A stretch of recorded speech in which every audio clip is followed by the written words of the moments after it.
Hi hello வணக்கம். நான் உங்கள் ஜேகே. வெல்கம் டு தொழில் பாட்காஸ்ட். உங்கள் எல்லாரையும் ஒரு ஸ்பெஷல் எபிசோடில் சந்திக்கிறதுல எனக்கு ரொம்ப ரொம்ப சந்தோஷம். அனைவருக்கும் நமது இந்திய திருநாட்டின் குடியரசு தின நாள் நல்வாழ்த்துக்கள். உலக பரப்பளவில் இந்தியா 7வது இடத்துல இருக்கிற நாடு. இந்தியா மொத்தம் 7517 கிலோமீட்டர் நீள கடல் எல்லைகளை கொண்டது. பொருளாதாரத்தில் பொருள் வாங்கும் திறன் சமநிலை அடிப்படையில் 4வது இடத்துல இருக்கு. பண்டைய நாகரிகங்கள் பல இந்தியாவில் தான் தோன்றுச்சு.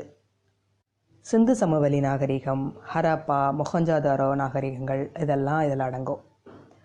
இந்து சமயம், புத்தம், சமணம், சீக்கியம் ஆகிய 4 முக்கிய மதங்கள் இந்தியாவில் தான் தோன்றுச்சு. 17ஆம் நூற்றாண்டில் ஐரோப்பிய நாடுகளால் கைப்பற்றப்பட்டு 1947 ஆகஸ்ட் 15 அன்னைக்கு விடுதலை பெற்று, அதற்கு பின்னாடி 1950 ஜனவரி 26 அன்னைக்கு தான் குடியரசு அறிவிக்கப்பட்டு உலகின் மிகப்பெரிய குடியரசு நாடாக திகழ்கிறது. இந்திய கொடியில் மலர்களை பொதித்து வைத்து உயரமான கம்பத்தின் உச்சியில் அதனை கட்டி, பின் விழாவின் போது கொடிக்கயிற்றை இழுத்து பல வண்ணப்பூக்கள் பொழிய பட்டொளி வீசி இந்திய மூவர்ண கொடியை பறக்கவிட்டு அனைவரும் பரவசப்படும் நாள் இந்நாள். உலக நாடுகள்லாம் ஒரே ஒரு முறை சுதந்திர நாளை கொண்டாடிக்கிட்டு இருக்கும்போது இந்தியர்களாகிய நாம மட்டும் 2 முறை கொடியேற்றி கொண்டாடுறோமே, அது ஏன்? இன்னைக்கு நம்ம நாட்டோட ஆயுத பலத்தை காட்ட விதத்தில் படை அணிவகுப்பு இந்திய தலைநகரத்தில் நடைபெறும். ஒவ்வொரு மாநிலத்தினுடைய சார்பிலும் அவர்களுடைய சாதனை அலங்கார ஊர்தி அணிவகுப்பும் நடைபெறும். அதே நேரத்தில் மாநிலங்களில் மாவட்ட சாதனைகளை விளக்கக்கூடிய அலங்கார ஊர்திகள், அப்புறம் சிறந்த சேவை புரிந்தோர்களுக்கான விருதுகள், பாராட்டுகள், பதக்கங்கள் வழங்கும் நிகழ்ச்சிகள் என இந்தியா விழா கோலம் காணும் நாள் இது. பள்ளி குழந்தைகளுக்கோ மூவர்ண கொடியை சட்டையில் அணிந்து கொடியேற்ற பள்ளி சென்று இனிப்பு மிட்டாய் தின்ற பின் விடுமுறை சந்தோஷத்தை அனுபவிக்கும் நாள். சரி, இந்த குடியரசு தினம் மலர்ந்ததற்கான காரணம் என்ன? அதை தெரிஞ்சுக்கலாமா?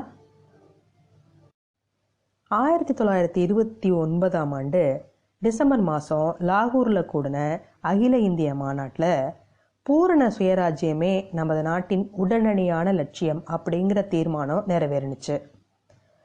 அதை எங்கே, எப்போ, எப்படி அஹிம்சாபூர்வமான வரிகொடா இயக்கத்தை திரும்பவும் தொடரலாம் அப்படிங்கிற விவரங்களை காந்திஜியே நிர்ணயித்து அறிவிப்பார் அப்படின்னு ஒரு மனதான தீர்மானத்தின் அடிப்படையில் காந்திஜிக்கு காங்கிரஸ் மகாசபை முழு அதிகாரத்தை வழங்கினுச்சு.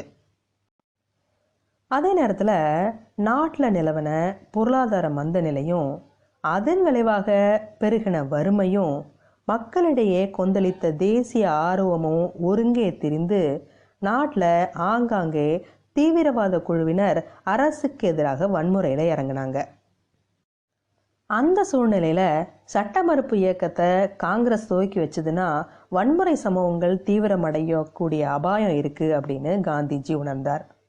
அதனால் தேசிய எழுச்சியை அகிம்சை பாதையில் திசை திருப்ப எவ்வகையான இயக்கத்தை மேற்கொள்கிறது அப்படிங்கிறது குறித்து காந்திஜி தீவிர சிந்தனையில் ஆழ்ந்தார்.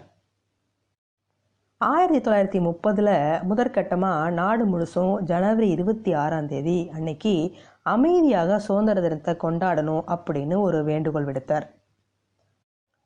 அதன்படி அன்றைய தினம் நகர்ப்புறங்களிலும் கிராமங்களிலும் உள்ளூர் காங்கிரஸ் தலைவர்கள் கூட்டம் கூடி காந்திஜி வழங்கின சுதந்திர தின பிரஞையை எடுத்துரைச்சாங்க. நமது தாய்நாட்டிற்கு 4 விதத்திலும் கேடு விளைவித்து வரும் ஒரு அரசாட்சிக்கு அடங்கி நடப்பது மனிதனுக்கும் இறைவனுக்கும் செய்யும் துரோகமே ஆகும். ஆங்கிலேய ஆட்சியின் கீழே நாட்டினுடைய பொருளாதாரம், அரசியல், கலாச்சாரம், அப்புறம் ஆன்மீகம் ஆகிய 4 வித சீரழிவை குறிப்பதாக அவ்வாசகம் அமைந்திருந்துச்சு. அன்று, அதாவது சுதந்திரம் பெறுறதுக்கு 17 ஆண்டுகளுக்கு முன்பே காந்தியடிகள் ஏற்படுத்தின சுதந்திர தின நாள் தான் சுதந்திரம் பெற்ற பிறகு அந்த நாளை குடியரசு தினமாக கொண்டாடணும்னு 26 நவம்பர் 1949 நேருவினுடைய அமைச்சரவை முடிவு செஞ்சு அறிவித்து அதை செயல்படுத்தினது 1950 தான். அதனால தான் நாம் இன்றைய தினத்தில் இந்த குடியரசு தினத்தை கொண்டாடிக்கிட்டு மகிழ்ந்து கொண்டு இருக்கிறோம். அனைவருக்கும் மீண்டும் ஒரு முறை இனிய குடியரசு தின நல்வாழ்த்துக்கள். மீண்டும் சந்திப்போம். நன்றி.